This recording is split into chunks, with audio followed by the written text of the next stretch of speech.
जसे दिव्याविना वातीला आणि वातीविना दिव्याला नाही पर्याय, तसेच कष्टाविना मातीला आणि बैलाविना शेतीला नाही पर्याय. बैलपोळ्याच्या हार्दिक शुभेच्छा. नमस्कार मंडळी, कसे आहात सगळे? हसताय ना? मी तुमची लाडकी रक्षिता आणि तुम्हा सर्वांचं स्वागत आहे VLOG ब्लॉग मध्ये. आज आहे पिठोरी अमावस्या, श्रावण महिन्याचा शेवटचा दिवस. या दिवशी बैलपोळा साजरा करतात.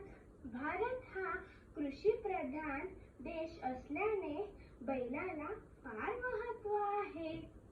शेतकऱ्यांसोबतच बैलही वर्षभर कष्ट करतात, म्हणून त्यांचे आभार मानण्यासाठी आपण बैलपोळा साजरा करतो.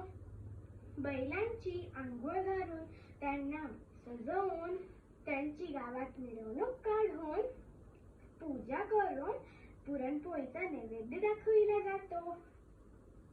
तसेच बैलांबरोबर गाई, वासरू, घोडा, गाढव यांची सुद्धा पूजा करतात. तसेच आज आहे पिठोरी अमावस्या.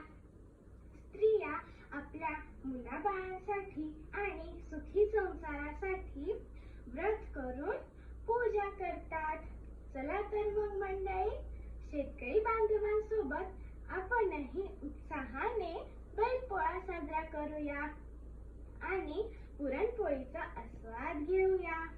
ओके फ्रेंड्स, तर मग परत भेटूया पुढच्या VLOG ब्लॉग मध्ये. बाय.